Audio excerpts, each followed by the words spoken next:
होते किंवा वर्तनाला कोणते घटक कारणीभूत आहेत. ह्या सगळ्यांचा ना बेस तुमचा पक्का व्हावा किंवा ह्या सगळ्या मेथड्स पुढं हे हे कशामुळे होतं, वर्तन कशामुळे असं तयार होतं, हे सांगणाऱ्या काही पद्धती आहेत पुढं. आणि त्यांचा तुमच्या जेव्हा आपण स्वतःमध्ये वाकून बघतो ना, त्याच वेळेला ह्या गोष्टींचं पूर्ण आपण एक्सप्लेनेशन स्वतःला देऊ शकतो. अ, असा एक हेतू होता माझा. तर आता त्याच्यामध्ये आपल्याला बघायचंय, की वर्तनाच्या अभ्यासामध्ये आपण एक बघितलं होतं. शेवटचा एक पॉइंट त्यातला राहिला होता, की जॉन बी वॉटसन यांनी मन संकल्प टाकून वर्तन संकल्पनेला नंतर जे महत्व प्राप्त झालं, तर त्यांनी त्यावेळेला काय केलं होतं, की वर्तनवादी शास्त्रज्ञांनी प्राण्यांवर प्रयोग केले होते बरेचसे. ठीक आहे. आणि मग वर्तन म्हणजे काय, तर एखाद्या उद्दीपकाला जसं उद्दीपकाला दिलेली प्रतिक्रिया असं एक स्वरूप त्याला प्राप्त करून दिलं होतं. तर तुम्हाला अ, उद्दीपक म्हणजे काय याचं कोणी एक्सप्लेनेशन देईल? कारण डे टू डे लाईफमध्ये तुमच्याकडे बरेचसे उद्दीपक असतात.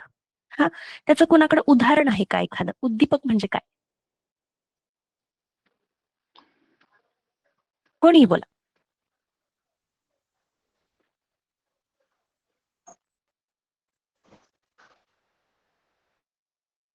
हा कोणी आहे?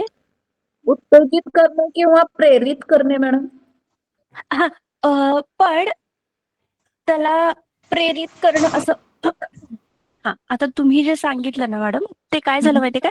उद्दीपकाला दिलेलं एक काय म्हणतो आपण त्याला विशेषण असं नाही म्हणता येणार. एखाद्याला प्रेरित करणं असं नाही म्हणू शकत, कारण ते उद्दीपक म्हणजे चिडीला पण बऱ्याच वेळेला पाडू शकतो.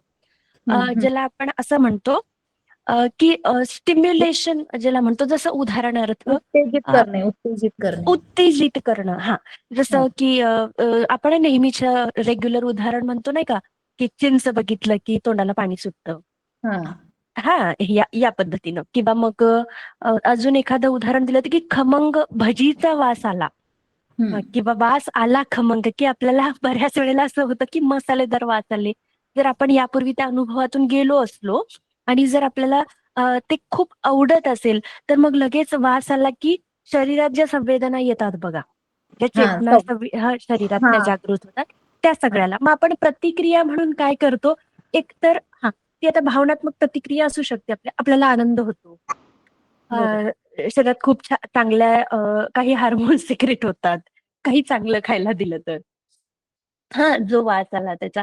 त्या या पद्धतीनं उद्दीपकाला दिलेली प्रतिक्रिया. मग ती बऱ्याच प्राण्यांच्या वरती वापरून बऱ्याच शास्त्रज्ञांनी वापरून हे प्रयोग केलेले आहेत. ठीक आहे. आता शेवटी जी संकल्पना रूढ झाली किंवा पुढे आली ती अशी, की मानसशास्त्र हे वर्तन आणि मानसिक क्रियांचा अभ्यास करणारे शास्त्र आहे. आता तेच शास्त्र आपल्याला इन डिटेल बघायचे, की कशा-कशा मेथड्स कशा-कशा मांडलेल्या आहेत आणि मग आपण वर्तन कसं करतो किंवा मानसशास्त्र हे वर्तन आणि मानसिक क्रियांचा अभ्यास करणारे शास्त्र म्हटलं, की त्याला कारण काय आहेत? हे सगळं आपण पुढे बघणार आहोत. आता त्याच्यानंतर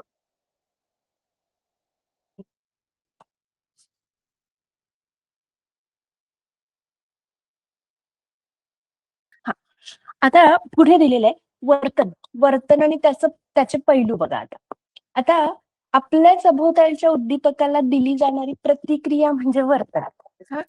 आता ह्या प्रतिक्रिया तुम्ही कुठल्या-कुठल्या शब्दात एक्सप्लेन करू शकता. आणि खाली पण एक सेंटेन्स मेन्शन केलंय. हे जर तुम्हाला लक्षात आलं, तर आपलं वर्तन आपण बऱ्याच अंशी सुधारू शकतो. खाली परत एक सेंटेन्स दिलंय, की प्रत्येक व्यक्तीची अभिरुची, स्वभाव, अभिवृत्ती वेगळी असल्याने ही प्रतिक्रिया भिन्न असू शकते आणि याच्यावर तुम्ही बोललाय. फक्त काही काही अ, अ, गोष्टींमध्ये ना थोडंसं जे स्वतःमध्ये मागच्या 2-3 दिवसात वाकून आतमध्ये बघितलंय, त्या हिशोबाने काही मांडता येतं का? आपल्या सभोवतालच्या उद्दीपकाला दिली जाणारी प्रतिक्रिया म्हणजे वर्तन. कोणीही इच्छुक असेल सांगायला तर काही हरकत नाही. जेवढं तुम्ही बोलाल ना, तेवढे तुम्ही इतके चांगले ओपन अप व्हाल, जणू काय आपण स्वतःची सायकॉलॉजी चेंज करतोय. बघा काही सुचतं. मग मी एखादं उदाहरण तुम्हाला सांगते.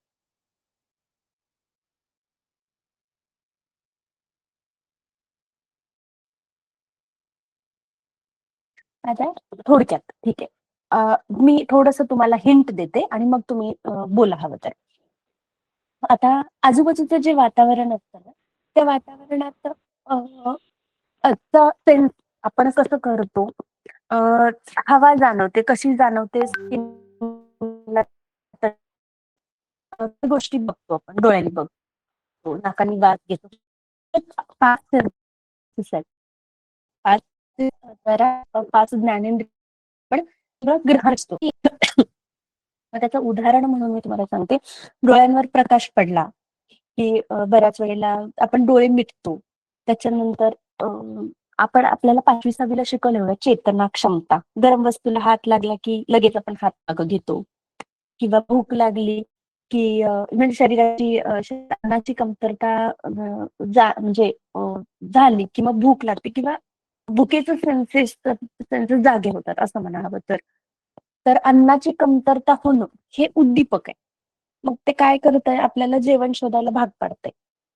की ठीक आहे किंवा मग जोरात फटाका किंवा विजेचा गडगडाट झाला तर आपण अचानक दचकतो. ठीक आहे तिथे त्याला आवाज आता मला सांगा डे मध्ये अशी कुठली उद्दीपकं आहेत ज्याला तुम्ही प्रतिक्रिया देता? मी उदाहरण म्हणून तुम्हाला सांगितलंय, पण आता हा थोडासा डीप मध्ये स्वतः जा कडे आणि अशी कुठली कुठली उद्दीपकं आहेत ती शोधा. एखादं एक्झाम्पल जरी तुम्हाला सापडलं तरी आपला स्वभाव काय किंवा आपण कसे वागतो हे लगेच लक्षात. मॅडम एखादं हॅलो लहान मूल असेल ते एखादी गोष्ट बघून जर हॅलो हसत असेल हॅलो तर आपण हा पुन्हा मॅडम पुन्हा त्या बोलू का? गोष्टी करायला बघतोय. मोरे सर एकच मिनिट एकच minute More sir. Madhuri madam बोलतायत पाठोपाठ लगेच ठीक आहे. हा ठीक त्याला मग माधुरी जी गोष्ट केल्यानंतर त्याला म्हणजे हो ते खुश होते किंवा हसते तर ते आपण वारंवार तिथे जर गेलो त्या मुलाजवळ तर आपण तीच गोष्ट करतो की त्याने ते हसते किंवा एखाद्या गल्लीमध्ये पण असं असतं की एक मुलगा खूप चिडतो. मग सगळे हा काय करतात हा त्याला चिडीला पडतात. म्हणजे ओके हा त्याला ना राग येईल असं वागत जातात आणि तो पुन्हा पुन्हा पुन्हा पुन्हा त्या गोष्टीवर राग करत जातो. असं पण म्हणजे असं म्हणता हा येईल. म्हणताय मला आता मॅडम सांगा, एखाद्या चिडीचं उदाहरण दिलं ना तिथे हं, उद्दीपक काय असेल? राग, राग येणे. राग येणे. हां. म्हणजे हम्म, त्याला त्याला हा त्या गोष्टी म्हणजे एखाद्या वेळेला समजा त्याला नावाने एखाद्या वेगळ्या नावाने किंवा म्हणजे असं त्याचं स्वतःचं नाव न घेता हा मी तुम्हाला त्याला तेच एखादं विचारलं. पोपट म्हणून किंवा असं पोपट म्हणून त्याला जर फक्त पोपट म्हणल्यावर सुद्धा तो असा गरम होतो आणि म्हणजे त्याला राग येतो. मग थोडक्यात याचा अर्थ आलेला आवाज बरोबर हां, हां, त्या पद्धतीचा आवाज त्याला हरकत हां, हां. बरोबर अशा बरोबर गोष्टी पण आपण बघतोय. हां, हां, हा. म्हणजे इथं तुमचं उद्दीपक झालं आवाज. हां. बरोबर ना? बरोबर, बरोबर. ठीक पुढे पुढे तर हम्म तर मॅडम मला असं म्हणावंसं वाटतं की हा त्या व्यक्तीने काही कारण नसताना जर समजा आपल्यावर त्या हा ठिकाणी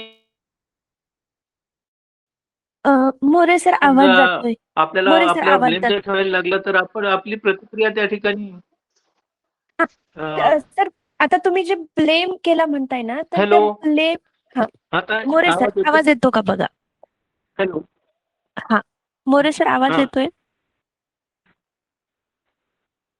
हा बोला हो आता हो आता हो आता बोला बोला हा आता तुम्ही हो जे हो म्हणताय येतोय की मॅडम तुम्ही तुमचा आवाज पूर्ण मला ऐकायला येतोय हा हा हा तुम्ही जे म्हणताय ना की ब्लेम एखाद्यानं केला, ठीक आहे एखाद्यानं ब्लेम केला हा याचाच अर्थ जर ब्लेम हा केला जातोय हा तर मला तिथं उद्दीपक सांगा आणि ते हा. मग कुठल्या एका अ, आता जसं मी मॅडमांच्यासाठी सांगितलं किंवा माधुरी मॅडमांनी जे उदाहरण एक्सप्लेन केलं तिथं उद्दीपक म्हणजे आलेला आवाज होता, बरोबर? तसं ब्लेम करताना हा. एखाद्याला ब्लेम केला तर मी प्रतिक्रिया देतात. प्रतिक्रिया हो. देताना नेमका ब्लेम तुम्ही एक्सप्लेन करा. ब्लेम म्हणजे नेमकं काय होतं ज्याच्यामुळं प्रतिक्रिया देतो. हम्म. मानसिक उदाहरणार्थ धक्का म्हणून बसतो ना. सांगते. हा. ते- हा. नाही, मानसिक तेच धक्का बसतो ना. मानसिक धक्का बसतो म्हणजे नेमकं काय होतं सर? हा. हो. मानसिक धक्का बसतो म्हणजे ते, कारण नसताना त्या ठिकाणी त्या व्यक्तीला त्याच्यात गोवलं जातं. काय? त्याच्यात गोवलं जातं आणि म्हणजेच आता त्या ना ठिकाणी धक्का बस. हं. मोरे सर इथं बघा हा. हां. आता जो तुम्ही हं. मानसिक धक्का म्हणताय ना तो मानसिक हां. धक्का आपण बसतोय म्हणून कुठल्या बेसिस वरती सांगतो? म्हणजे म्हणजे त्याच्यामोरच्या बोला बोला मोरे सर. असं हो, असं हो. म्हणता येईल का म्हणजे सन्मान दुखावला जातोय, भावना सन्मान दुखावणे दुखावल्या हे जातात. त्याचं उद्दीपक आहे. हो, बरोबर. सन्मान बरोबर, दुखावला बरोबर. जातो. सन्मान हो. दुखावला जातो म्हणजेच नेमकं काय होत आहे? तुम्ही बरोबर रोडलाच आहात पण सन्मान दुखावतोय म्हणजे नेमकं काय दुखावलं जातं?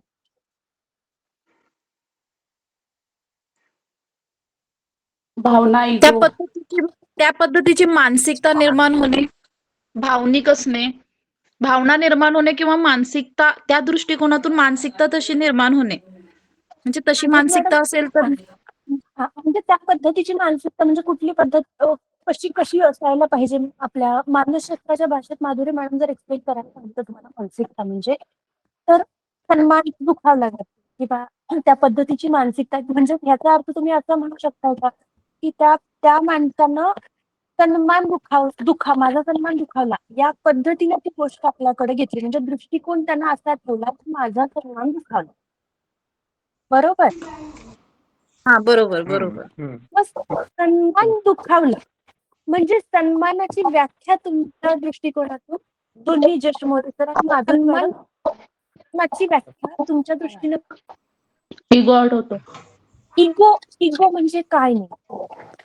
इगो कुठल्या बाबतीत हट होतो? विचार. विचार. आता हा आता मी थोडंसं तुम्ही जसं जसं आलाय ना खाली, तुम्ही जसं आले ना त्या पद्धतीनेच तुम्हाला अजून आतमध्ये सांगा त्या त्या ह्याच्यामध्ये म्हणजे तुम्ही जे आता फ्रेम मध्ये आहे ना त्या फ्रेम मध्ये सांगा सन्मान दुखावतो याचा अर्थ सन्मानाची डेफिनेशन किंवा सन्मानाची व्याख्या आपल्याला कुणीतरी सांगितली आहे. बरोबर? ती कशाच्या निगडीत आहे? एखाद्यानं बोललेली वाक्य म्हणजे त्याचा आवाज असू स्वभाव शकतो. स्वभाव स्वभाव माधुरी बाय मॅडम प्रोफेशन. हा बाय प्रोफेशन. हा कोण बोलला आता? मी साधना. साधना मॅडम काय म्हटलं तुम्ही? प्रोफेशन. हा हा प्रोफेशन मध्ये असेल हा तुम्ही जे सांगताय ना साधना मॅडम ते कशा पद्धतीने घ्यायचं बघा हे उदाहरण खूप चांगलं बाहेर आलंय जेणेकरून डीप डीप डीप मला थोडंसं शिरता येईल. काय होतं सांगतो तुम्हाला आपण पंच ज्ञानेंद्रियांनी गोष्टी ग्रहण करतो बरोबर आहे.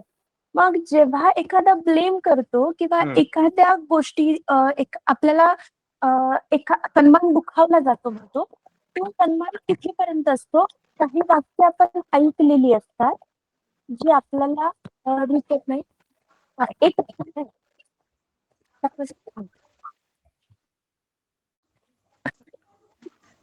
आवाज येत नाही मॅडम. हा आता काही सन्मानाची व्याख्या बघा आता इथं बऱ्याच वेळेला अशी अशी एखादी गोष्ट आपल्याला सांगितलेली असते की तुझा मान सन्मान दुखावतो म्हणजे काही वाक्य पण ऐकलेली असतात. ठीक आहे. काही माणसांच्या चेहऱ्यांचे हावभाव किंवा बोलतानाचा त्यांचा दिलेला प्रतिसाद हा असा असतो जो आपल्याला पटत नाही. आता फक्त डोळ्यासमोरून मी काही काही गोष्टी सांगते ना त्या समोर न्या जे चेहरे तुम्हाला आवडत नाहीत ते, जे आवाज तुम्हाला आवडत नाहीत ते, ओके, जे चेहऱ्याचे हावभाव आवडत नाहीत ते, पंच ज्ञानेंद्रियांच्या बाबतीत जे जे होतंय ते सगळं, वेदना मारल्या तर ते, आणि मग सन्मान दुखावणं म्हणजे काय, इगो म्हणजे काय, तर अशा काही गोष्टी आहेत ज्या आपल्या पंच ज्ञानेंद्रियांनी आपण आत घेतो ना. म्हणजेच माधुरी मॅडमांनी जसं मगाशी सांगितलं की त्या मुलाला जर सतत पोपट पोपट पोपट म्हणून जर चिडवलं तर त्याला राग येतो. याचा अर्थ त्या मुलाने काहीतरी ऐकलंय. पोपट कुणाला म्हणतात किंवा पोपट ही संकल्पना कशासाठी वापरली जाते, एका चुकीच्या गोष्टीसाठी जर पोपट ही संकल्पना ऐकली असेल तर त्याचा त्याच्यावरती लगेच परिणाम होईल. म्हणजे त्याचं मान आणि सन्मानाच्या काही धारणा तयार झालेल्या असतात. त्या धारणाला जेव्हा एक्झॅक्ट आला बघा सर मोरे. त्यांना लेक्चर मान फोन करायचं ते फोन त्यांना मान करणार होता सन्मानाशी त्याला. रिलेटेड तेव्हा ज्या धारणा बनवलेल्या असतात ना, आणि ह्या धारणा आपण कशा बनवतो तर आपली 5 ज्ञानेंद्रिय जी आहेत त्या ज्ञानेंद्रियांनी आपण जे जे ग्रहण करतो ते ग्रहण करताना आपण कसं ग्रहण करतो, ऐकताना आपण कसे ऐकतो, बघताना आपण कसं बघतो, आणि विचार करताना आपण कसा विचार करतो. ठीक आहे. बऱ्याच वेळेला इथं जनरलायझेशन, डिलिशन आणि डिस्टॉर्शन असे 3 प्रकार आहेत त्याच्यात. बऱ्याच वेळेला माणसं ऐकताना आपल्याला जे पाहिजे तेच ऐकतात, म्हणजे गोष्टी काही काढून टाकतात सॉरी किंवा हॅलो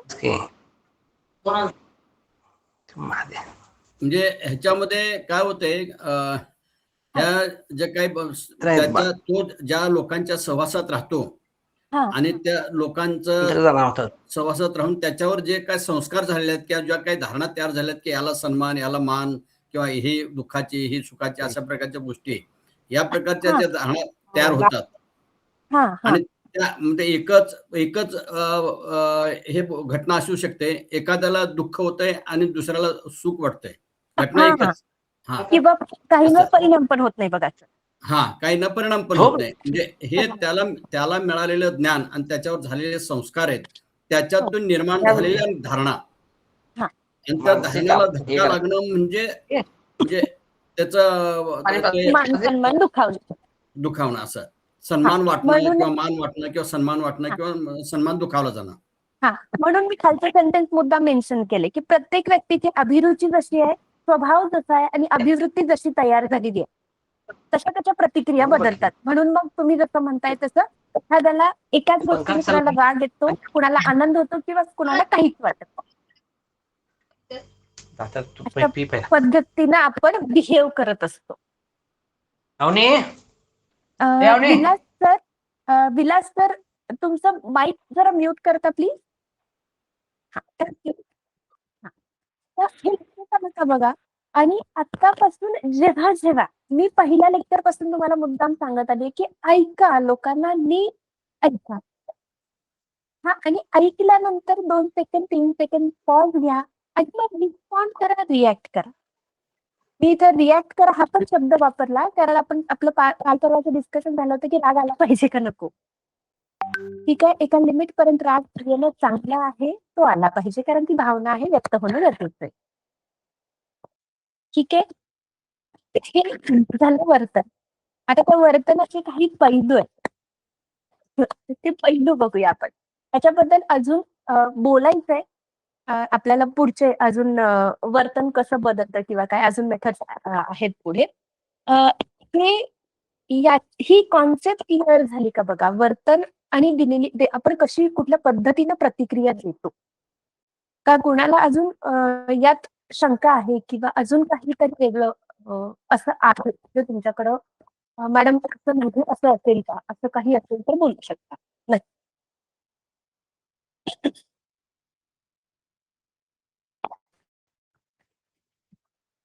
कारण हे खूप इम्पॉर्टंट आहे. ह्या एका गोष्टीवरती जरी सध्या काम करायला चालू केलं तर आपण आणि आपण सगळे आपण तुम्ही लोक सगळं हळूहळू हळूहळू ओपन अप करायला सुरुवात. आणि उद्यापासून हे स्वतःच्या लाईफमध्ये अप्लाय करायला शिका, की एखादी गोष्ट घडते, मी ती कुठल्या पद्धतीनं ऐकतो आणि मग मी प्रतिक्रिया काय देतो. आणि ती गोष्ट मला कुठल्या पद्धतीने ऐकायला शिकवले, बघायला शिकवले, ग्रहण करायला शिकवले, सेन्स करायला शिकवले. कारण काही लोकांना ना बोलल्यानंतर, एखादी वाईट गोष्ट घडल्यानंतर लगेचच भले त्याला प्रतिक्रिया द्यायची जरी नसेल, तरी बॉडी पटकन स्टिम्युलेशन दिल्यासारखी करते. म्हणजे एकदम बॉडीमध्ये त्यांच्या उष्णता निर्माण व्हायला चालू होते. भले त्याला राग काढायचा नसेल तरी. हे असं होतं का बघा. कारण पुन्हा आपण तिथेच येऊ, की हे सवयीचा भाग असतो आणि मग ऐकलेले शब्द आपल्याला आवडत नसतात. तेच शब्द आधी कुठेतरी ऐकलेले असतात आपण आणि म्हणून मग आपण पटकन रिॲक्ट होतो. अशा पद्धतीने. ठीक आहे. आता वर्तनाचे काही पैलू आहेत. वर्तनाचे 3 पैलू. पहिला बोधात्मक, दुसरा भावनात्मक आणि तिसरा क्रियात्मक. आता बोध होतो म्हणजे जसं मॅडम म्हणत होत्या आता, संवेदना, विचार, वेदना, स्मरण, हे सगळ्या मानसिक क्रियांचा समावेश हा बोधात्मक मध्ये होतो. त्याच्यानंतर भावनात्मक. आता भावनात्मक मध्ये एखादी परिस्थिती किंवा म्हणजे आता जसं आपण रिस्पॉन्ड करतो म्हणजे सुख, दुःख, राग, प्रेम, द्वेष ह्या ज्या आहेत, ह्या सगळ्या भावनात्मक दृष्ट्या एखाद्या उद्दीपकाला आपण दिलेली प्रतिक्रिया ही भावनात्मक मध्ये मोडते. जसं मी आता मगाशी आपण जे एक्सप्लेन केलं ते सगळं सगळ्यांमध्ये हे तिन्ही वर्तनाचे पैलू आलेत. म्हणूनच मी तुम्हाला थोडस डिटेलमध्ये विचारलं होतं. आणि तिसरा आहे आपला क्रिया. तर तो क्रियात्मक मध्ये कारक हालचाली. म्हणून मी विचारलं तुम्हाला, की एखाद्याचा चेहरा बघितल्यानंतर पण राग येतो का, चीड येतो का, हे त्याचं वर्तन. बरं, ठीक आहे. म्हणून आपली प्रतिक्रिया येते तशी. ठीक आहे. पुढे आता तिन्हींचा हे कॉम्बिनेशन करून तुमच्या बुकमध्ये पण दिलंय बघा. जेव्हा एखादी व्यक्ती एखाद्याला भेटते, तर तेव्हा तिला जे बोधात्मक किंवा भावनात्मक किंवा क्रियात्मक त्यांच्या सगळ्यातलं जे वर्तन घडतं ते जेव्हा तिन्ही पैलू एकत्र काम करतात तेव्हा. हे फक्त बिहेवियर मुद्दाम परत परत वाचा आणि आपले जे पैलू आहेत ना वर्तनाचे, ते पुन्हा पुन्हा चेक करा स्वतःचे. तुम्ही गेल्या 2-3 दिवस बऱ्याचशा गोष्टी जेव्हा बोलत होतात त्यावेळेला जर एकामेकाला तुम्ही बारकाईनं ऑब्झर्व केलं असेल, मी मुद्दाम तेवढ्यासाठी बोलायला लावायची, की तुमचं म्हणताय तर मग एकामेकाशी तुमच्या ज्यावेळेला कम्युनिकेट तुम्ही ज्यावेळेला करत होता त्यावेळेला तुम्ही कसे बोलता, तुमचे शब्द काय पडतात. भले तुम्हाला ती गोष्ट बोलायची नाहीये, पण तुमची बॉडी लँग्वेज काहीतरी वेगळंच सांगते. याला कॉन्ग्रुएन्स म्हणतात. अशा गोष्टी होतात. तर तेवढ्यासाठी मी काही गोष्टी बोलायला लावल्या होत्या आणि त्याच्यानंतर त्याच्यावरती उपाय हे आत्ताची जसं वर्तनाचं तुम्ही डेफिनेशन किंवा व्याख्या बघितली ती आणि आता आपल्याला पुढे पद्धती बघा. त्याच्यानंतर बघा आंतरमानसिक क्रिया, मेंटल ज्याला म्हणतो. आता काही क्रिया या मेंदूमध्ये सतत घडत असतात पण बाहेरून दिसत नाही. उदाहरणार्थ मी म्हटलं की एखादा आवाज ऐकल्यानंतर किंवा एखाद्या माणसावर तुमचा खूप जास्त राग आहे, एखाद्या व्यक्तीवरती आपला खूप जास्त राग आहे आणि त्याचा आवाज ऐकला तरी तुम्ही हे वाक्य ऐकलं का बघा, ह्या माणसाचा आवाज जरी ऐकला तरी मला डोक्यात तिडीक जाते असं काही माणसं म्हणतात राग आहे. आणि मुद्दाम हे थोडस उदाहरण घेतलंय, हे ऐकता येईल. ठीक आहे. तर बाहेर दिसत नाही पण तो आत राग आपल्यात सतत त्या क्रिया सुरू असतात. ती क्रिया केव्हा सुरू होते, जेव्हा त्या माणसाचा विषय जरी आला डोक्यात तरी ते सुरू होतं. त्या एखादी कृती करण्यापूर्वी किंवा माहिती समजून घेताना आपल्या मनात जे काही विचार येतात त्या सगळ्याला मानसिक प्रक्रिया म्हणजे थोडक्यात काय, येणारा विचार हा उद्दीपक झाला आणि प्रतिसाद द्यायलासाठी मेंदू जे काही करतो ते करतो, जे प्रोसेस करतो. तुम्हाला स्क्रीनवर कम्प्लीट दिसतं माझ्या? हो, दिसतं हो मॅडम. मॅडम. हो हो हो हो हो. मेंदू प्रतिक्रिया देण्यासाठी जे प्रोसेस करतात ते सगळं. मग ते आत आतून असू दे, आतलं उद्दीपक असू दे किंवा बाहेरचं असू दे. ठीक आहे. आता त्याच्यानंतर हे झालं अंतर मानसिक क्रिया तुमच्या. पहिल्या टॉपिक मधलं मला वाटतंय आपण 4थ्या पेजवरती आहोत बघा. ठीक नाही, 4थ्या नाही, 3ऱ्या पेजवरती आहोत. आपण त्याच्यानंतर बघतोय शास्त्रीय पद्धती.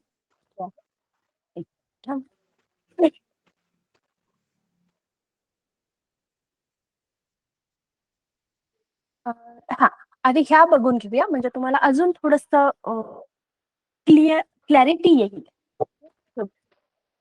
मी थोडस डीप मध्ये काही गोष्टी तुमच्यासाठी काढल्या, जेणेकरून मला समजावून सांगताना पण बऱ्यापैकी डे टू डे लाईफ मध्ये घेता येईल या तत्वावरती मी थोडस डेप्थ मध्ये जाते. आता आंतरक्रिया काही आहेत ज्या तुम्हाला फक्त नावं दिली आहे ज्याच्यामध्ये पुस्तकामध्ये, मी थोड्याशा समजून सांगता याव्या किंवा त्या कळाव्यात याच्यासाठी डिटेलमध्ये थोडस लिहिलं. आता संवेदन आणि संबोधन, मराठीत शब्द काहीतरी दुसरा असावा त्याला, परसेप्शन ज्याला आपण दृष्टिकोन म्हणतो ऍक्च्युली. जेव्हा आपल्या पंचज्ञानेंद्रियांद्वारे आपल्याला काही माहिती मिळते तेव्हा आपला मेंदू त्याचा अर्थ लावतो.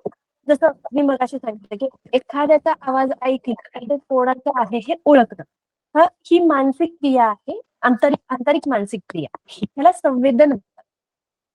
ठीक आहे. उदाहरणार्थ अजून संवेदनाचं नाकाचं एक उदाहरण हवं तर घ्या.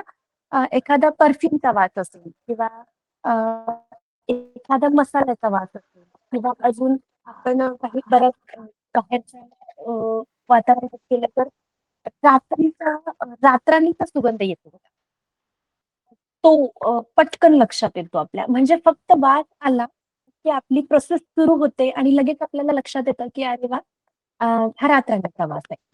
अशा प्रकारे. कशानंतर टेन्शन, अवधान. आपल्या अवतीभोवती हजारो गोष्टी घडत असतात, आपण केवळ विशिष्ट गोष्टीवरच लक्ष केंद्रित करतो. या निवडक लक्ष देण्याच्या प्रक्रियेला अवधान म्हणतात. आता मगाशी जसं म्हटलं काही लोकांना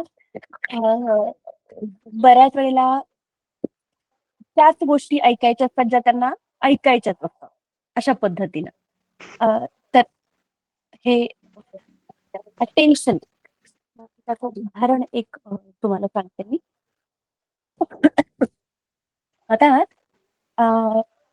सोप्या पद्धतीचं एखादं उदाहरण घेऊ. तुमचा जुना मित्र तुम्हाला भेटायला आलाय आणि तुम्ही एखाद्या गर्दीच्या ठिकाणी आहात, तर त्या मित्राचा आवाज सुद्धा गर्दीतून सुद्धा तुम्हाला ऐकू येतो बघा. हा म्हणजे ग्रुप आहे, पण ज्याला तुम्हाला ऐकायचा आहे त्याचा आवाज ऐकू येतो किंवा ऐकणं, याला अवधान. ठीक आहे.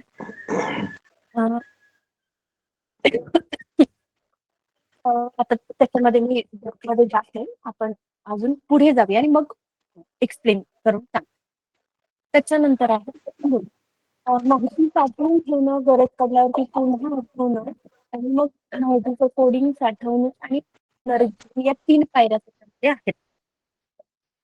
विशिष्ट भागामध्ये मेंदूच्या विशिष्ट भागामध्ये तुम्ही ज्या वेळेला शरीरशास्त्र घेत त्यावेळेला तुम्हाला ब्रेन मध्ये कुठल्या भागात काय साठवून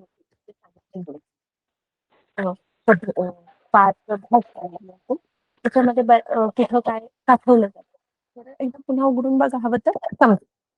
ठीक आहे. त्याच्यानंतर विचार प्रक्रिया. आता हे सगळं येतं आंतरिक मानसिक क्रियांमध्ये. स्मृती किंवा विचार प्रक्रिया, निर्णय क्षमता, हे सगळं आंतरिक आतमध्ये घडत असतं आणि मग वर्तन बाहेर येत असतं. त्याच्यानंतरची आहे विचार प्रक्रिया. मिळालेल्या माहितीचं विश्लेषण करणं. आता मिळालेल्या माहितीचं विश्लेषण करणं, इथं तुम्ही ते लावू शकता जे मगाचं उदाहरण मान आणि सन्मानाचं होतं, की माहितीचं विश्लेषण करणं, तुलना करणं, त्यातून काहीतरी निष्कर्ष काढणं म्हणजे विचार करणं. हे सर्व पूर्णपणे आंतरिक असतं. म्हणून मी तुम्हाला पहिल्या सेमिस्टरला एका वेळी मध्येच थांबवून सांगितलं होतं बघा. एखादी गोष्ट जर समोर आली, तर तो प्रश्न किंवा एखाद्या नात्यात ज्यावेळेला तुम्हाला एखादा निर्णय घ्यायचा असतो, तर तो निर्णय ओपन एंडेड ठेवा. तो त्याला कधीच कन्क्लूड करू नका. ठीक आहे? कन्क्लूड का करायचं नाही? कारण आपण ऐकताना बरोबर ऐकलंय का? आपण बघताना तेच बघितलंय का? जे समोरच्याला सांगायचं आहे किंवा जे ऐकताना तेच ऐकलंय का? की त्याच्या अंतःकरणातून ती भावना आली आहे. हेच आपण ऐकलंय का? म्हणून कन्क्लूड करायच्या नाहीत गोष्टी पटकन. ठीक आहे? किमान नात्यात तरी ह्या गोष्टी पाळायच्या. कारण त्याचं कंडिशनिंग कसं झालेलं असतं हे माहित नाही. त्यामुळं बऱ्यापैकी नाती ज्यावेळेला आपण नात्यांसाठी ज्यावेळेला विचार करतो, तिथे हे तत्व नेहमी पाळा. त्याच्यानंतर आहे निर्णय क्षमता. उपलब्ध पर्यायांपैकी योग्य पर्यायाची निवड करणे. ह्याच्यामध्ये मग तर्कशास्त्र आणि अनुभव म्हणून बऱ्याच वेळेला म्हणतात बघा, अनुभवी माणसांचे तर्क, त्यांनी लावलेला एखादा तर्क किंवा त्याचा अनुभव हा आपल्याला फायद्याचा ठरतो. बऱ्याच वेळेला निर्णय घेताना आपण आपल्या अनुभवावरती आणि तार्किक बुद्धीने घेतो. ठीक आहे. आता हे थोडंसं डिटेल होतं, कारण याची गरज भासते जेव्हा आपण तिसरं इथं प्रयत्न प्रमाद पद्धती आणि ट्रायल एरर मेथड आणि पुढच्या काही पद्धती, ते या गोष्टींची फार गरज आहे की गोष्टी कशा आहेत हे लक्षात ठेवा किंवा स्क्रीनशॉट घ्या हवं तर, पण डेप्थ मध्ये थोडंसं वाचा. त्याच्यानंतर आहे समस्या निराकरण. एखाद्या अडचणीवर मात करण्यासाठी मनातल्या मनात विविध सुप्त्या बऱ्याच वेळेला आपण आयडिया लढवत असतो. हे तुम्हाला पुढच्या त्या पद्धतीमध्ये आहे. भाषा आहे, मनातले विचार शब्दात मांडण्यासाठी मेंदूची जुळवाजुळव करते ती पण खूप गुंतागुंतीची मानसिक क्रिया आहे. याच्यामध्ये तुम्ही एक बुक आहे, मी त्या बुकचं नाव उद्या सांगेन, मला थोडंसं आठवण करा. त्याच्यामध्ये त्या रायटरनी काय केलं होतं, मुलाला ऐकता येत नव्हतं, तर त्या रायटरनी काय केलं होतं, जर माझ्या मुलाला ऐकता येत नाही पण सर्वसामान्य शाळेत पण जर घालता येत नाही त्याला, तर मग कसं हे करायचं? तर त्यांनी काय केलं होतं माहिती का, टेबलवरती जो आवाज होतो टेबलला त्याच्या खाण्यावरती लावून त्याला ऐकण्याची कॅपॅसिटी त्याच्यात देण्यात होती, ती सोयी केली. तुम्ही थोडंसं उद्या सांगतो त्यांना. त्याच्यानंतर एक भावना.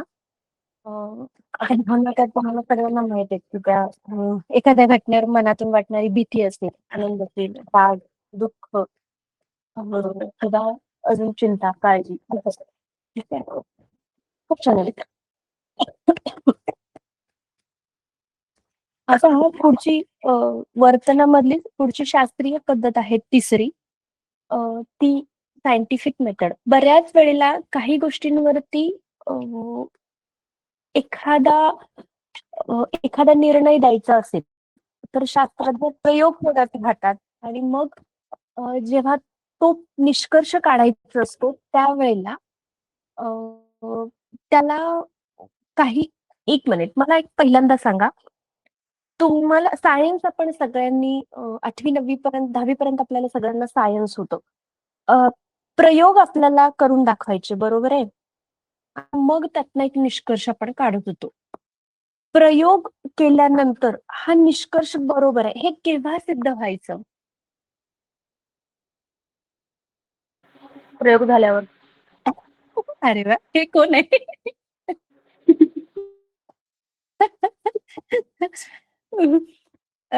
ठीक आहे, अजून काही आहे? तुम्हाला ह्या ज्यासाठी गोष्टी तो प्रयोग केलाय मॅडम, ज्यासाठी तो प्रयोग केलाय हा ती गोष्ट सिद्ध झाली किंवा ते जर सॅटिस्फाय झालं की तर आपला तो प्रयोग निष्कर्ष निघतो. बरोबर. निष्कर्ष निघाला. बरोबर. अपेक्षित अनुमान समोर आल्यानंतर मग आपण त्याला म्हणतो की हे हे प्रूफ मिळालं. बरोबर आहे, अशा पद्धतीनं. बरोबर ना?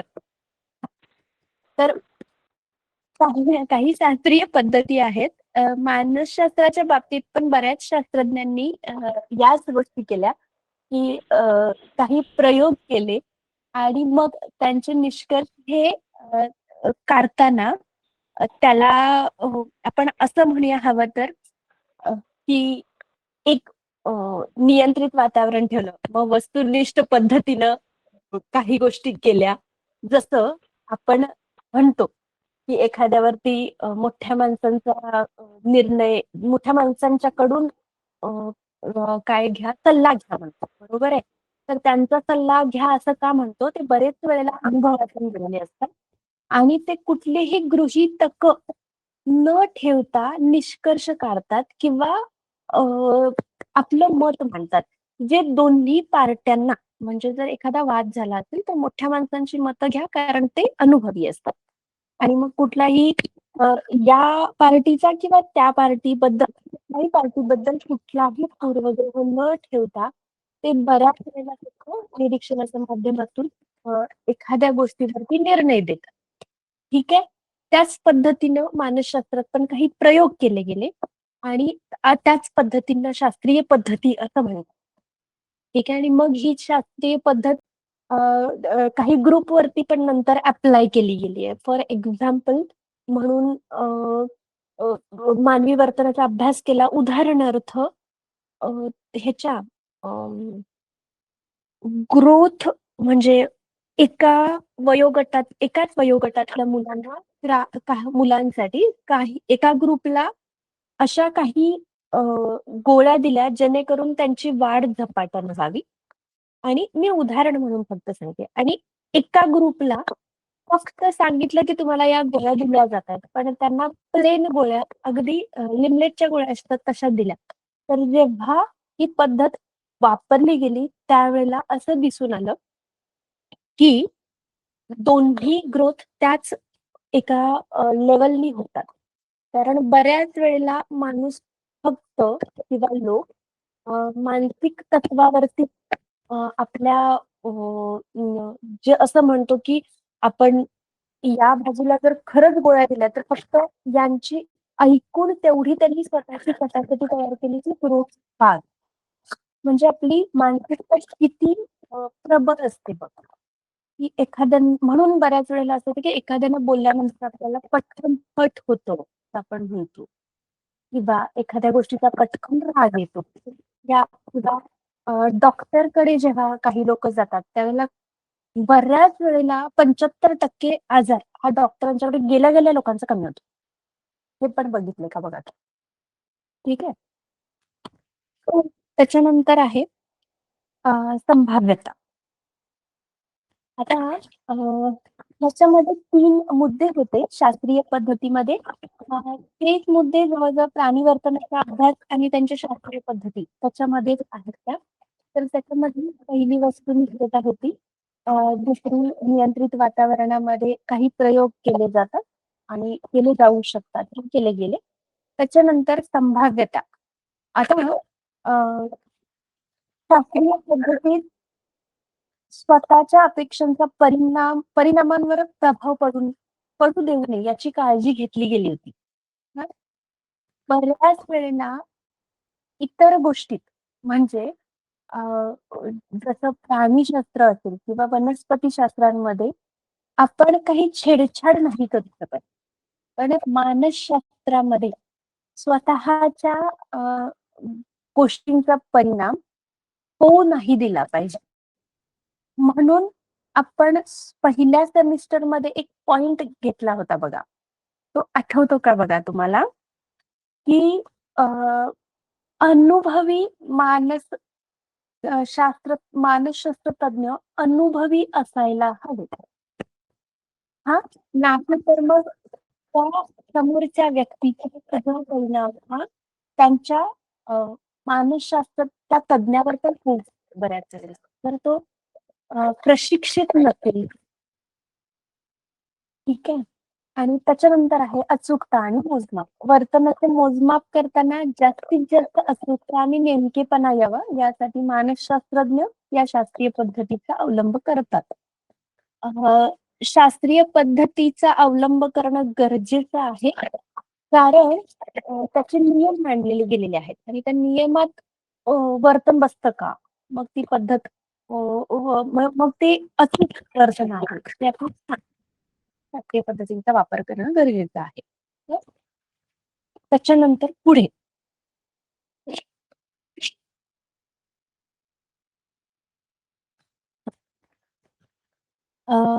काही पुरावे आणि प्रयोगांच्या आधारे जेव्हा आपण मानवी स्वभाव किंवा विचार आणि संस्कृतींचा सखोल अभ्यास केला जातो शास्त्रीय पद्धतीने. ठीक आहे. म्हणूनच मानसशास्त्राला शास्त्र म्हणतात ना, शास्त्रीय स्वरूप दिलं जातं. आणि शास्त्रज्ञांनी बऱ्याचशा शास्त्रज्ञांनी पुराव्यांसहित मानवी स्वभावाचा सखोल अभ्यास केलेला आहे आणि ते एक्सप्लेन पण केलेलं आहे. आपण तेव्हाच मान्य करतो जेव्हा पुरावे दिले जातात. म्हणून आत्ताचे मी परवा दिवशी तुम्हाला उदाहरण विचारलं होतं जेनझी सांगितलं होतं बघा. आठवतंय का बघा? जेनझी बद्दल कोणीतरी बोललं होतं आणि त्यांना भावनाच नाही आहेत किंवा काय हे जे म्हणतात ना, तर ते लोक काय करतात माहितीये का? ते प्रश्नावर काउंटर करतात. प्रत्येक प्रश्नावर सॉरी प्रत्येक सेंटेन्सवर किंवा प्रत्येक एका थॉट वरती ते काउंटर करतात. म्हणजे उदाहरणार्थ त्यांना हे जरी सांगितलं ना की रामायण घडलंय तर त्याचे पुरावे काय? बऱ्याच वेळेला शहाण्णव मला वाटते 2004 पर्यंत जन्मलेल्या मुलांना 90s वाले पण करतात मॅडम तसं. कुठले म्हटला? होय, मी ऐकलंय. 90च्या हो, दशकातले म्हटलं. 90s वाले पण करतात आणि ते पण करतात जेनजी वाले पण. बरं, केलं पाहिजे का नको? I don't know. आता तुम्ही सांगा. त्यांनी प्रश्न विचारले गेले पाहिजे कारण त्याचे उत्तर होते. ठीक आहे. नाहीतर मग आता जे चाललंय ना युट्यूब आणि ह्याच्यावरती कोण पण यायला लागले त्याची व्हिडिओ करायला लागले आणि ते बघून फक्त बॅन होतात बघा. अजून थोडे दिवसांनी आता आहे का बघा, बरेचसे उपचार युट्यूब वरती जे सुरू आहेत तुमच्याकडे एक कम्प्लीट डिग्री असेल तरच मेडिकल फील्ड साठी तरी हे कंपल्सरी केलंय तर करायसाठी 4-5 तास असतात लोक. युट्यूब वरती जर तुम्हाला व्हिडिओ करायचे असेल तर तुमच्याकडं अमुक एक डिग्री असली पाहिजे तर तुम्ही कॉन्टेंट क्रिएट करू शकता पद्धतीचं. नाहीतर या चायनामध्ये बॅन झालं होतं. म्हणजे चायनामध्ये हे याला कम्प्लीट बंद केलं.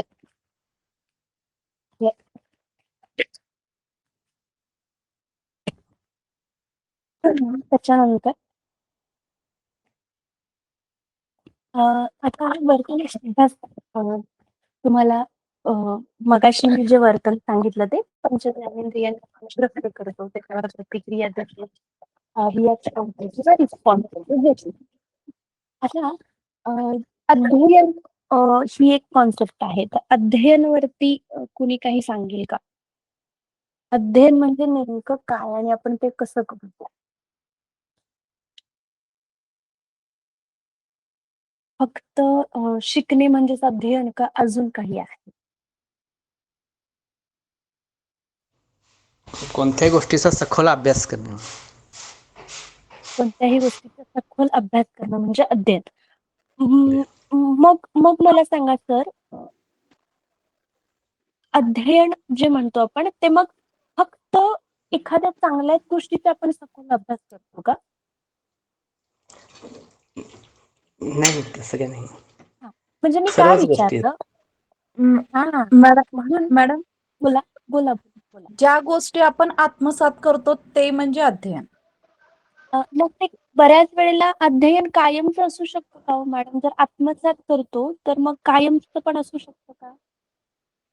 म्हणजे हो, कायमस्वरूपी कायमस्वरूपी पण हो, असू हो. शकतं मॅडम. असू शकतं. असू शकतं. हा. हा. अजून कोण आहे? हो हो म्हणजे हो. हा हॅलो म्हणजे याचा अर्थ हा बोला. हॅलो. हा मोरे सर बोला. हं. हां हां. अध्ययन हे जे अभ्यासू माणसं असतात त्यांना आयुष्यभर त्या ठिकाणी हवं असतं मॅडम. हा. कारण अशा प्रकारच्या व्यक्तींची मानसिकताच अशी असते की आपण शेवटच्या क्षणापर्यंत त्या ठिकाणी या जगामध्ये शिकायचंच आहे फक्त. हा काय म्हणजे आणि हा जे जे आपल्याला योग्य वाटतं ते घ्यायचं, जे अयोग्य वाटलं ते सोडून द्यायचं. हा म्हणजे मला फक्त का विचारायचं होतं हे, जर आपण अध्ययन करणं म्हणजे जर हं. शिकणं म्हणतो तर मग अध्ययनासोबत आपण चांगलं हो. आणि वाईट दोन्ही उचलतो बरोबर. हं. बरोबर. हा जे हो. हो. अध्ययनाचा बरोबर डायरेक्ट मॅडम, बरोबर. संबंध हा अध्ययनाचा डायरेक्ट संबंध आपल्या वर्तनाशी आहे बरोबर. हो, हो. आहे की. हो. हो. ठीक. आता वर्तनाची व्याख्या आहे बघा डिटेलमध्ये तुम्हाला दिलेली. वर्तन आंतरिक आणि बाह्य दोन्ही स्वरूपाचं असू शकतं. बाह्य स्वरूपाचे म्हणजे बाहेर तुम्ही जे काही डोळ्यांच्या हालचाली करता किंवा अ, एखादा अ, अ, एखादं तुमची आवडती गोष्ट बघितली की अरे वा आपण भुवया उंचावतो. त्याच्यानंतर आतमध्ये आतल्यात दुःख होणं किंवा आनंद होणं ह्या कोणत्याही स्वरूपाचं असू शकतं वर्तन. आणि मग मानसशास्त्रातलं वर्तन हे ऑब्झर्वेबल म्हणजेच निरीक्षणक्षम आणि परीक्षणक्षम दोन्ही असतं. ते अ, पुढे आहे. आता ते कसं आहे बघा हं. अ,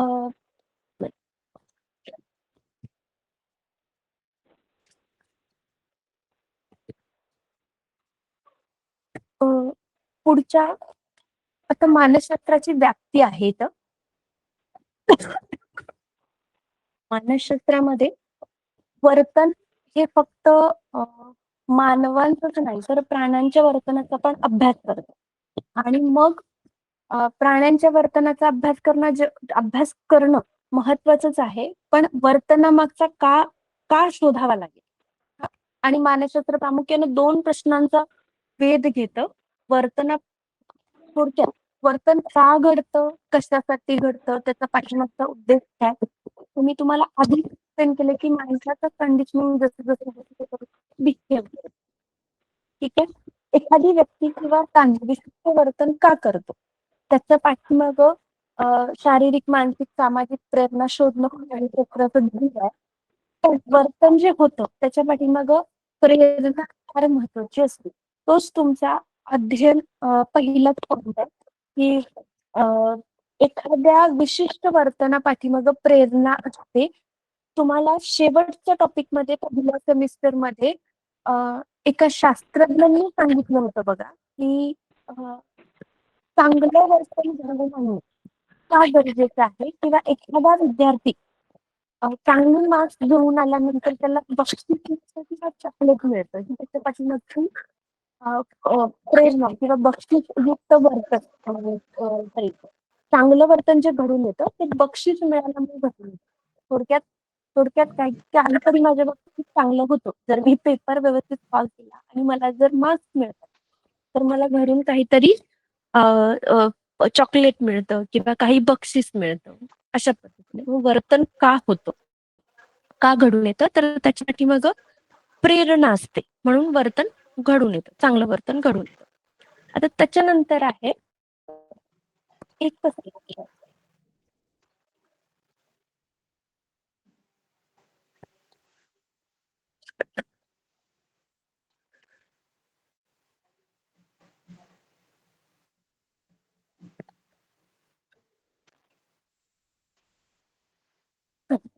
ही कारण मीमांसा झाली आणि पुढे नियम प्रस्थापित करण. आता वर्तनामागचे नियम शोधून ते दैनंदिन कसं राहतील याचा अभ्यास केला जातो. मानवी जीवन अधिक सुखकर होतं.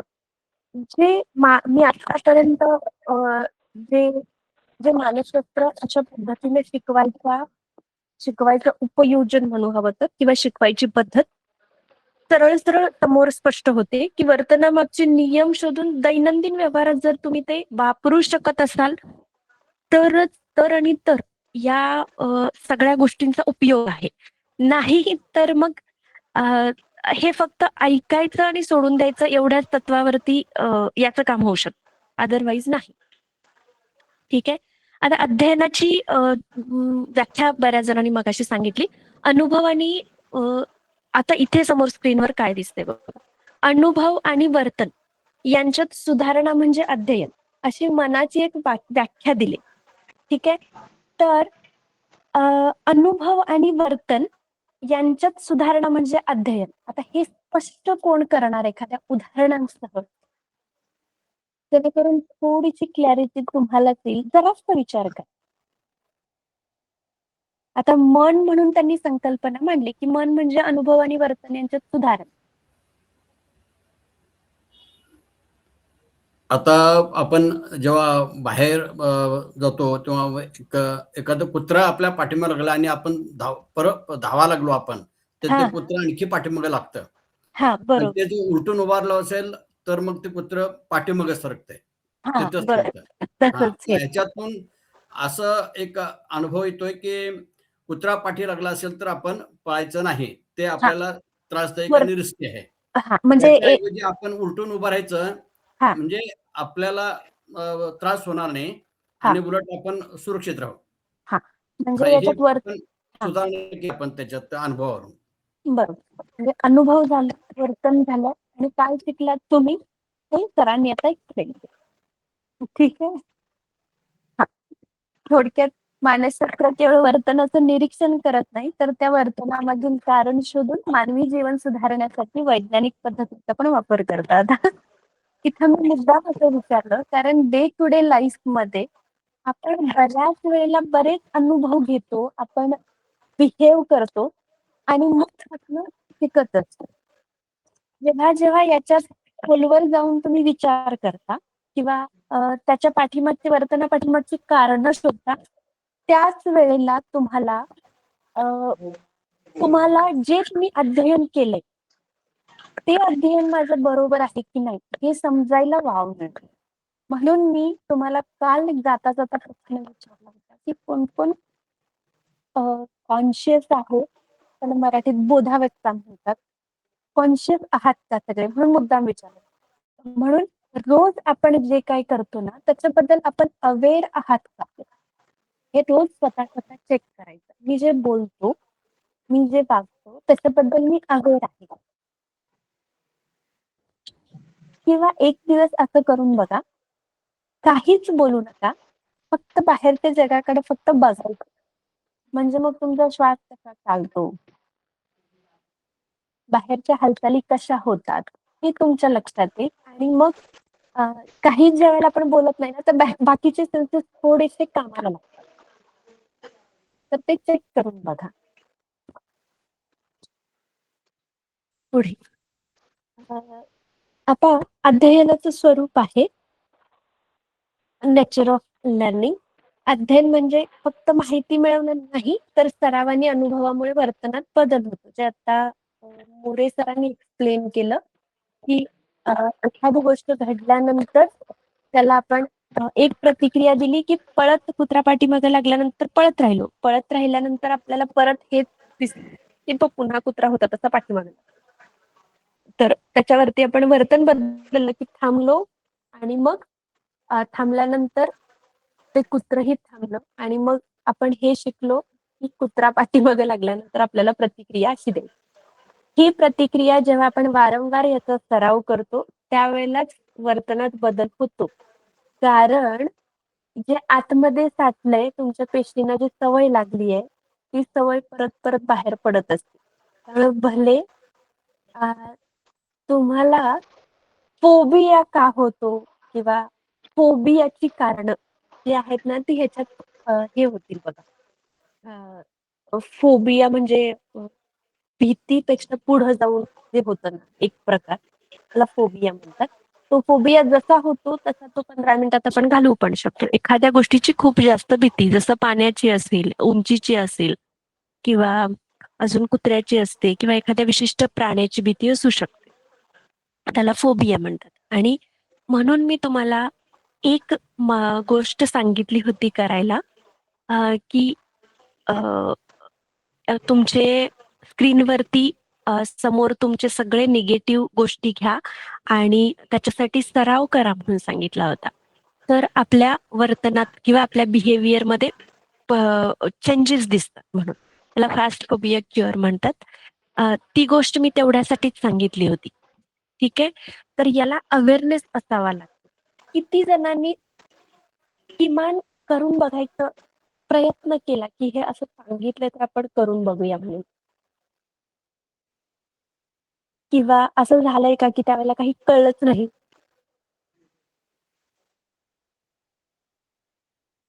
मी फास्ट फोबिया क्युअर म्हणून एक प्रोसिजरच आहे ती.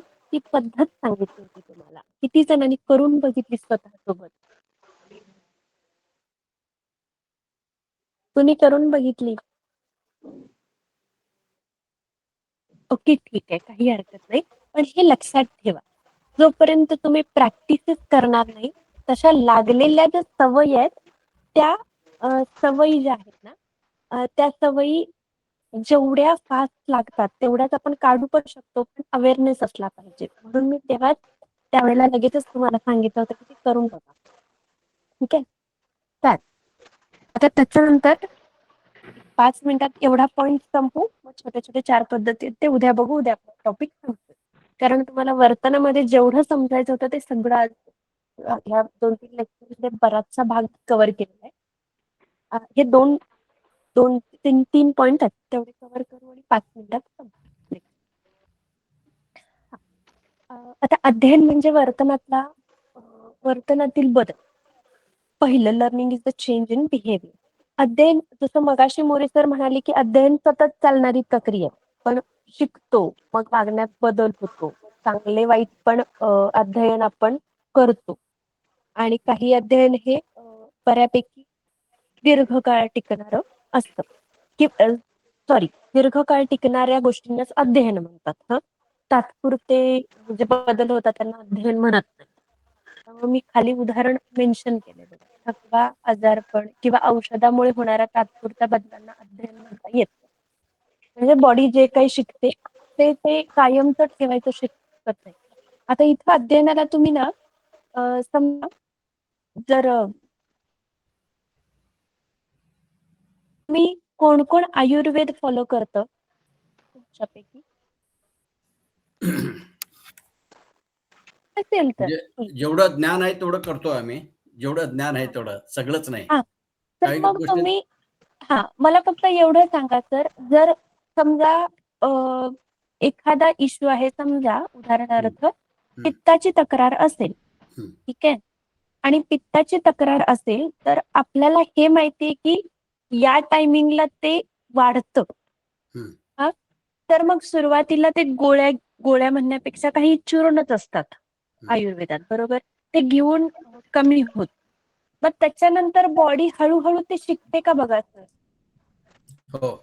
हां, किंवा मग सर्दी झाली, ताप आला, तर बऱ्याच वेळेला विदाऊट मेडिसिन पण तुम्ही क्युअर होता. हो. बरोबर ना सर? बरोबर, बरोबर. बऱ्याच अंशी आयुर्वेद शरीराला हे शिकवतं.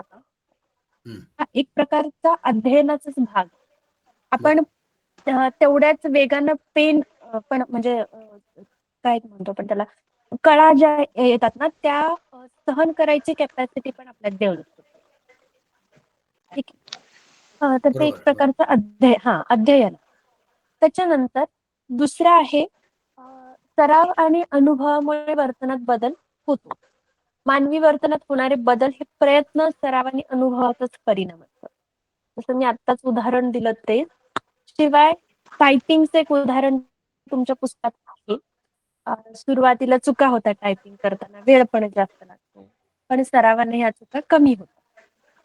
अनुभव आणि वर्तनात अनुभव आणि सरावामुळे आपण बदल करू शकतो. याचं अगदीच चांगलं उदाहरण म्हणजे खूप लोक असं म्हणतात बघा, काही क्षणानंतर मी सवय लावली, की मला आता काही फरकच पडत हां. आता तो फरक कुठं पडत नाही बघा. मगाचं जे बोधात्मक, क्रियात्मक होतं ना, भावनात्मक होतं, त्या गोष्टींवरती जा.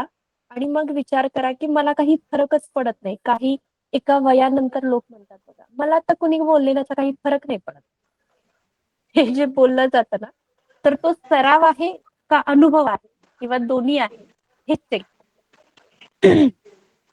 हम्म. तो अनुभव आहे मॅडम. हा, अनु अनुभवातून त्या ठिकाणी माणूस शिकतो. हा, हा.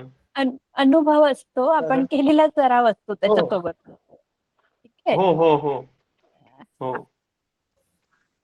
आणि शेवटचं आपलं आहे, वर्तनातील बदल सापेक्षतः कायमस्वरूपी असतात. जेव्हा आपण एखादी गोष्ट शिकतो तेव्हा आपल्या मेंदूच्या विशिष्ट भागात त्याचे भौतिक बदल घडतात आणि मग ती गोष्ट स्मृतीत साठवली जाते. त्याचं उदाहरण आहे सायकल चालवणे, पोहणे किंवा अनेक वर्षानंतर सायकल हातात घेतली तर ते तुम्ही पुन्हा चालवू शकता. फक्त मला अनेक उदाहरणं द्या आणि आपण मग शेवट करू. मला अजून एक उदाहरण तुमच्याकडनं पाहिजे की वर्तनातील बदल अपेक्षतः कायमस्वरूपी असतात. जसं इथं उदाहरण आहे ना सायकल चालवणं, तसं प्रत्येकानं थोडासा विचार करा आणि याचं एक उदाहरण सांगा. त्याला खूप मोठं कारण आहे. हे जरासं उदाहरण शोधा आणि पुढच्या एक 5 मिनिटात मला सांगा, मग आपण थांबू. म्हणजे आता हे नियम म्हणजे हे जे आपण जे आता सायकल चालवणे किंवा ते पोहणे हा जे उदाहरण घेतलेले आहेत, हा हा हा या स्वरूपाचंच उदाहरण हवं आहे का काय असं कुठलं वेगळ्या ह्याचं? हा, तुम्हाला जे त्या पद्धतीत सूट होतं ना सर, ते सांगितलं तरी चालेल. असेल तरी चालेल. हा हा. लहानपणी मॅडम आई शिकलेलं म्हणजे आई आपण ती शिकलेली. बाराखडी शिकतोय ती अजूनही आपल्याला बाराखडी येतेच. हा, ठीक आहे. अजून कोण आहे का बघा. कसं आहे की या यादी मला म्हणजे आता एक 5-6 वर्षापूर्वी वगैरे असं मला काही मनाविरुद्ध घटना घडली किंवा काहीतरी अपमानास्पद वाटलं की मला लगेच म्हणजे चिडून जायचो मी. हा हा आणि परंतु आत्ताच्या ह्या अभ्यासानुसार किंवा त्या अनुभवानुसार मी विचार केला की हे असं चिडून जाणं योग्य नाही. जितकं शांत राहू तितकं अधिक चांगलं आहे. हा हा मग त्यानुसार मग मी ते घरात असेल किंवा बाहेर असेल जे काही संवाद घटना ज्या घडतात त्याच्यातून मी म्हणजे शांत राहून त्याचं हे करायचं शिकलो मी. हा आणि आता मला त्याचे कारण पण शोधण्याचा प्रयत्न केला आणि मला बऱ्यापैकी सापडले ते. आणि त्यातून मला कोणी काही भावनामध्ये चुकून बदल होत नाही. म्हणजे कोणी शिवी दिली, कोणी मारलं, काय केलं तरी सुद्धा मला फरक पडत नाही. असं हा असं आहे. हा. म्हणजे आणि ते हे जे आहे कधी बदल होईल असं मला वाटत नाही याच्या पुढे. म्हणजे ते मी कायमस्वरूपी शांत असणार आहे. शांत. कायमच. हा हा, ठीक आहे. म्हणजे हे एक प्रकारचं केलेलं तुम्ही अध्ययन आहे, बरोबर? हो हो. हा, जे तुमच्या कायम स्मृतीत आता साठवलेलं गेलेलं आहे. हा, अजून कुणी आहे का बोला. Hello hello. हा बोला. हा बोला बोला. हा मॅडम, आता सरांनी जे काही सांगितलं की नाही, हा हा सरांनी तो आपल्या मनावर केलेल्या संस्काराचा एक भाग आहे मॅडम, महत्वपूर्ण भाग आहे. हा हा तशा प्रकारचे संस्कार आपण आपल्या मनावर केले की नाही तर ते हा त्या ठिकाणी मनावर ते त्या ठिकाणी चांगल्या प्रकारे आणि तशा प्रकारे बिंबल्यानंतर त्याची कृती त्या ठिकाणी घडते मानवाच्या जीवनामध्ये. हा. आता कसं होतंय की आता आपण शिकतोय हे पुन्हा मानसशास्त्रच आहे आणि मनाचाच अभ्यास आहे सगळा जो आहे तो. हा हा हा बरोबर. आता जे आहे ते मोरे सर हे सगळं बरोबर. मनाचाच हो अभ्यास आहे हो तो चाललाय. हा आणि हो जे हो काय हो करतंय खरी ते गोष्ट आहे सगळं सर. हो हा आणि मानसशास्त्र त्याला नावच दिलं ना कारण जे आपलं वर्तन आहे ते सगळं मानसशास्त्राच्या जे हा. काही सिद्धांत आहेत किंवा जे काही नियम आहेत त्यानुसारच चालतंय ना सगळं आपलं वर्तन. हो हो आणि ते मी- वर्तन आम्ही अभ्यासून बदलू शकतो आमचं वर्तन. आम्हाला काय योग्य, काय अयोग्य, काय फायद्याचं, काय हो तोट्याचं, नक्की नक्की काय नक्की सर अनुभवायचं त्यानुसार. नक्की सर आणि नक्की नक्की बदलू हे शकतो. सर्वसामान्य लोक फारसे बरेचसेच आहेत ना, ते बदलत नाहीत. म्हणजे मेजॉरिटी आहे ते फार मोठे. हो असं आहे. असं स्वतःमध्ये बदल हो हो करणारे हो फार कमी हो लोक आहेत. हो हा. अवेअरनेस. त्याला मानसिकता लागते सर. त्याला हा. संस्कार आणि मानसिकता लागते. संस्कार नाही, आणि संस्कार मानसिकता आपले लागते घ्यावे त्याला. लागतात ना. ते तसं संस्कार बनवायला सगळ्यांना मानसिकता आणि संस्कार लागतात सर. सर, मानसिकता म्हणजे आपण मानसिकता कशी घडवायची ह्याचा आपण अभ्यास करतो आहोत. आणि संस्कार हे सुद्धा हो म्हणजे आपण घ्यायचे असतात ते हा. घेणाऱ्यानं. आता एकाच आई वडिलांची हो मुलं, हो एकाच हो फार हुशार असतं आणि एखादं म्हणजे व्यसनी निघतं. मग दोघांनाही आई वडिलांनी वेगळे वेगळे संस्कार केलेले नसतात ते. बरं. हा, त्यानं हो स्वीकारलेले कसे प्रत्येकाच्या स्वीकारले चेहऱ्यावर असतं ते. आणि त्याला कोणाची संगत लागली, संगतीतून पण संस्कार होतात. असं पण होतं. बरोबर बरोबर हा, करेक्ट करेक्ट. असं पण होतं. त्यामुळे ते ह्या गोष्टी स्वतः ठरवाव्या लागतात आणि म्हणून हे शिकणं जे आहे ते आयुष्यभर शेवटपर्यंत आपल्यात अधिकाधिक उन्नत करत नेऊ शकतो आपल्याला. आपण जर तसं जर म्हणजे धारणा ठेवली असेल तर आपण काय आपल्यात काय शेवटपर्यंत आपल्यामध्ये शिकण्यासारख्या गोष्टी असतात आणि आपल्यात बदल करण्याला वाव पण असतात आपल्या वर्तनात. वाव असतो. आता हे जे हो डिस्कशन हो झालंय ना, हे बारकाईनं सगळ्यांनी ऐकलंय का बघा आणि त्याच्यावर थोडासा विचार करा प्रत्येकाने. कारण ते जे दोघं बोलत होते ना, ते वर्तन कसं बदलायचं, सराव कसा करायचा किंवा अनुभवावरून आपण वर्तन कसं बदलतो, ते कसं राहतं, हे सगळं त्यांनी अगदी एकामेकाला एक्सप्लेन करतात सांगितलं. म्हणून बारकाईनं ऐकत जा. चालेल, काही हरकत नाही. आपण आजचं हे इथंच थांबू आणि उद्या पुढचं पुढे अजून एक 4 मेथड्स आहेत, त्या क्विक आहेत, त्यामुळे त्याला काय फार वेळ लागतो. ठीक आहे, चालेल. हे हो 3 जे ठीक पॉइंट आहे. झाले आजचे, ते खूप महत्वाचे आहेत. डे टू डे लाईफ मध्ये त्यांचा नक्की वापर करा, जेणेकरून तुम्ही क्वालिटी लाईफ जगू. दिव्य, हे पीपीटी ग्रुपवर टाकताय ना? पाहिजे आहे का? चालेल, मी पाहिजे शेअर पाहिजे. करून देते की सर. हो हो, हा चालेल. प्लीज, म्हणजे पहिल्यापासूनचे द्या जरा प्लीज, म्हणजे पाहिजे. हा सर, मी शेअर करून ठेवते. हा चालेल. प्लीज. ओके हो, ओके ओके. चालेल. चालेल. उद्या भेटू आपण 8 वाजता. हो हो मॅडम ते पुस्तकाचं नाव सांगा. मगाशी सांगणार होता ते. उद्या- हा, मी जरासं आठवून सांगते. हा, साधना मॅडम नाही, साधना मॅडम हो हो मी हो. थोडंसं आठवून सांगते, कारण मी ते मला वाचून एक थोडे दिवस झालेत आणि बऱ्याच वेळेला मी काही गोष्टी म्हणजे मी मला स्वतःला सवय लावली की गरजेच्या गोष्टी आहेत तेवढ्याच, म्हणजे त्याच्यात जी प्रोसेस दिली आहे ना, तेवढी मी लक्षात ठेवते. बऱ्यापैकी मी ब्रेन सतत मोकळं करायचं काम ओके करत असते. सर्वांना हरी ठीक आहे, चालेल. हरिओम. हरी ओम. चालेल, आपण धन्यवाद. मग उद्या याच टाइमला भेटू. चालेल, सर्वांना हरिओम. हरी ओम हरी ओम हरी हरी ओम. ओम. हरि ओम. हो का? हरिओम. हरिओम मॅडम. हरिओम. हरिओम.